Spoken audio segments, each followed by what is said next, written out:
আপনার হুজুর কখনো বলল না কাদিয়ানীদের বিপক্ষে লড়তে হবে, ইসকনের বিপক্ষে লড়তে হবে, মিশনারির বিপক্ষে লড়তে হবে।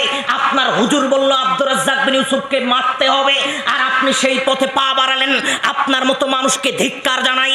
এদেশের মাটিতে যখন ইসকন তাদের প্রচেষ্টা চালাই, এদেশের মাটিতে কাদিয়ানী তাদের প্রচেষ্টা চালাই, এদেশের মাটিতে মিশনারি তাদের প্রচেষ্টা চালাই, আর আপনার হুজুর তাদের বিপক্ষে কিছু বলল না, তাহলে আপনাকে মনে রাখতে হবে আপনার হুজুরের ব্যবসা বন্ধ হওয়ার জন্যই আজকে আপনার হুজুর ক্ষিপ্ত।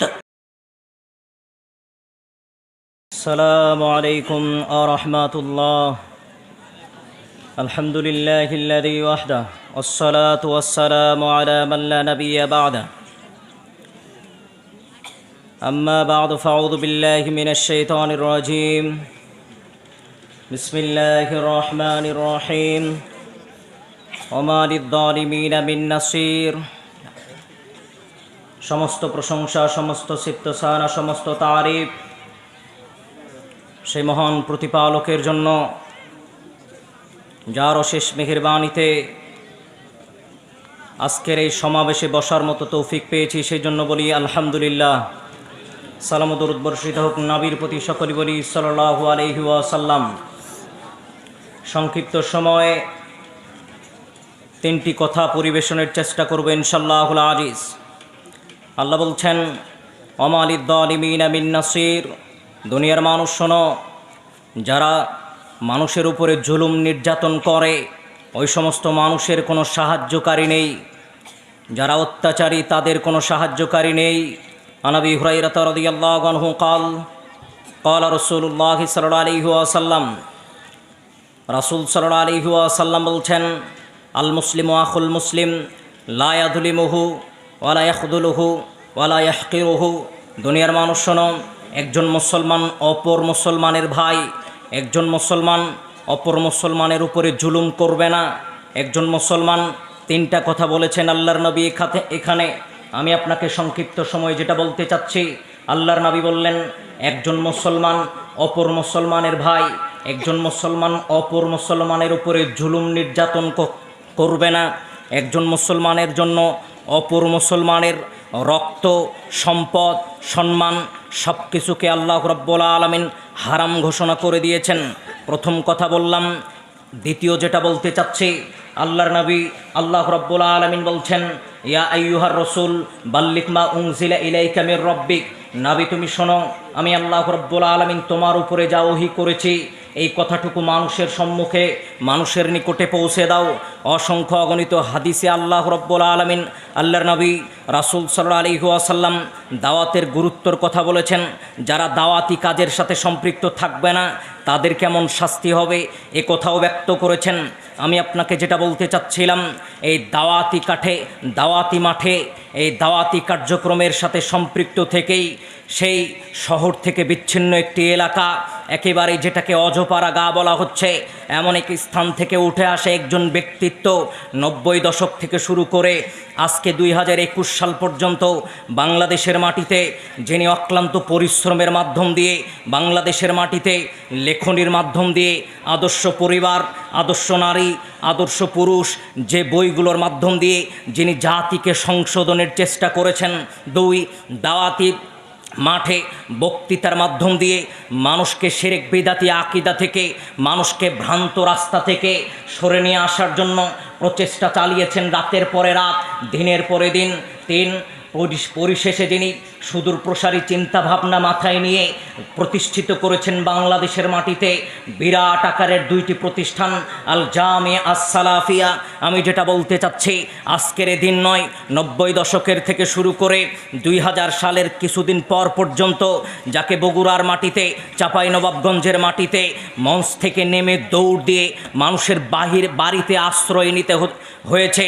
আমি আপনাকে বলতে চাচ্ছি, যুগে যুগে হক বাতিলের দ্বন্দ্ব যেমন চিরন্তর। আল্লাহ বলছেন জাল হক ওয়াজহাকাল বাতিল ইন্নাল বাতিলা কানা যাহুকা। দুনিয়ার মানুষ শোনো, হক আসবে, বাতিল আসবে, হক সেটাকে দূরীভূত করে দিবে। হক বাতিলের দ্বন্দ্ব চিরন্তন থাকবে কিয়ামত পর্যন্ত। সূর্য উদিত হওয়া, কিয়ামতের দিন সূর্য উদিত হওয়া পর্যন্ত হক বাতিলের দ্বন্দ্ব এই পৃথিবীতে থাকবে। ঠিক তেমনই বাস্তবতা আমরা আজকে বুঝতে পারি। বাতিল যখন বর্তমান সময়ে মাজার পূজারী আর কবর পূজারীর রূপ ধারণ করে যখন মাঠে আসলো, এই মাঠে যখন শাইখ আব্দুর রাজ্জাক বিন ইউসুফ বক্তৃতার মাধ্যম দিয়ে তাদেরকে বিচ্যুত করার প্রচেষ্টা চালালেন, মানুষকে সেই ভ্রান্ত আকীদা থেকে বিরত রাখার প্রচেষ্টা চালালেন, ঠিক সেই মুহূর্তে কিছু মানুষের মাথা নষ্ট হয়ে গেল, যাদের ব্যবসা বন্ধ হয়ে গেল, যাদের চলাফেরা বন্ধ হয়ে গেল।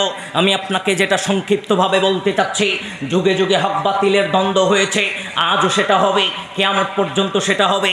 একটু শোনেন, বাতিল এসেছিল ইবলিসের রূপ ধারণ করে, হক হযরত আদম আলাইহিস সালাতু ওয়াস সালামের রূপ ধারণ করে। বাতিল এসেছে হস্তরেখা ও জ্যোতিষী শাস্ত্র রূপ ধারণ করে, হক এসেছে ইদ্রিস আলাইহিস সালাতু ওয়াস সালামের রূপ ধারণ করে। বাতিল এসেছে সুমেরীদের মূর্তি পূজার রূপ ধারণ করে, হক এসেছে নূহ আলাইহিস সালাতু ওয়াস সালামের রূপ ধারণ করে। বাতিল এসেছে কওমে আদের রূপ ধারণ করে, হক এসেছে হুদ আলাইহিস সালাতু ওয়াস সালামের রূপ ধারণ করে। বাতিল এসেছে কওমে সামুদের রূপ ধারণ করে, হক এসেছে হযরত সালেহ আলাইহিস সালাতু ওয়াস সালামের রূপ ধারণ করে।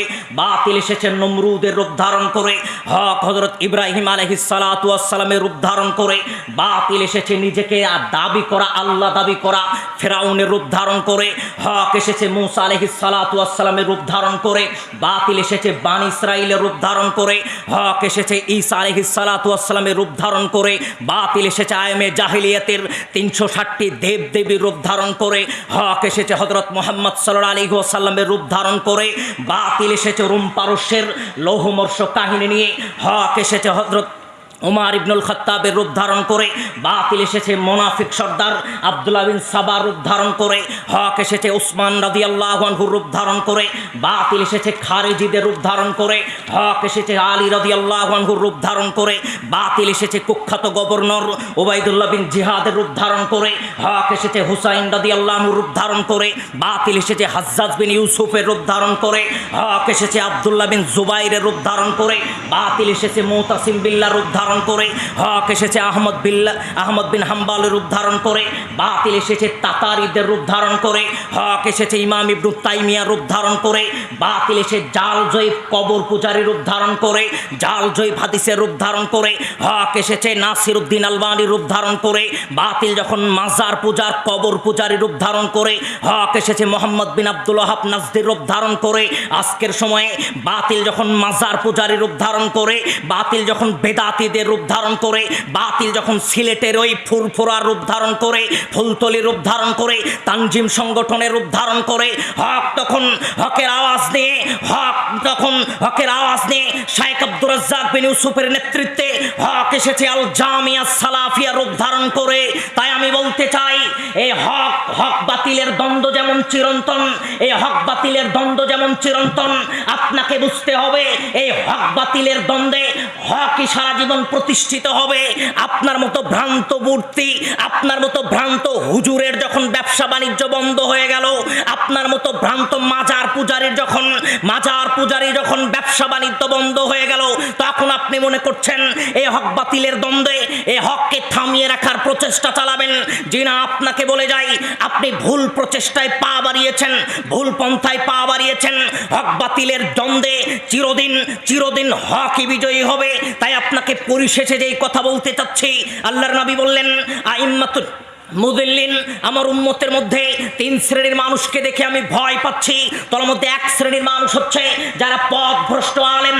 আপনাকে বলতে চাচ্ছি, আপনি যেই হুজুরের কথা শুনে আক্রমণ করলেন, আপনাকে মনে রাখতে হবে, যান সিলেটের মাটিতে ইসকন মানুষ মুসলমানকে কুরবানি করতে দিচ্ছে না। যান কাদিয়ানীদের রাজ্যে, কাদিয়ানি মুসলমানকে খ্রিস্টান বানাচ্ছে, কাদিয়ানি বানাচ্ছে। যান মিশনারিরা খ্রিস্টান বানাচ্ছে মুসলমানকে। আপনার হুজুর কখনো বলল না কাদিয়ানীদের বিপক্ষে লড়তে হবে, ইসকনের বিপক্ষে লড়তে হবে, মিশনারির বিপক্ষে লড়তে হবে। আপনার হুজুর বলল আব্দুর রাজ্জাক বিন ইউসুফকে মারতে হবে, আর আপনি সেই পথে পা বাড়ালেন। আপনার মতো মানুষকে ধিক্কার জানাই। এদেশের মাটিতে যখন ইসকন তাদের প্রচেষ্টা চালাই, এদেশের মাটিতে কাদিয়ানি তাদের প্রচেষ্টা চালাই, এদেশের মাটিতে মিশনারি তাদের প্রচেষ্টা চালাই, আর আপনার হুজুর তাদের বিপক্ষে কিছু বলল না, তাহলে আপনাকে মনে রাখতে হবে আপনার হুজুরের ব্যবসা বন্ধ হওয়ার জন্যই আজকে আপনার হুজুর ক্ষিপ্ত। ক্ষিপ্ত হয়েছে। আমি আপনাকে পরিশেষে যেটা বলতে চাচ্ছি, সংক্ষিপ্ত সময়ে যেটা বলতে চাচ্ছি, দেশবাসী নয়, সমস্ত মানুষের নিকটে যারা বাংলা ভাষাভাষী মানুষ তাদেরকে বলতে চাই, আজকে আপনাকে জামিয়া সালাফিয়াতে সহযোগিতা করতে হবে। কারণ এদেশের মাটিতে অসংখ্য অগণিত আব্দুর রাজ্জাক বিন ইউসুফ তৈরি করতে হবে, যারা বাংলাদেশের প্রতিটা প্রান্তে গিয়ে গিয়ে জামিয়া সালাফিয়া থেকে শিক্ষা গ্রহণ করে বাংলাদেশের প্রতিটা প্রান্তে গিয়ে গিয়ে সহিহ হাদিসের দাওয়াত প্রচার ও প্রসার ঘটাতে সহযোগিতা করবে। আল্লাহ আমাদের সকলের প্রতি রহমত বর্ষণ করুক। ওয়া আখির দাওয়ানা আলহামদুলিল্লাহি রাব্বিল আলামিন।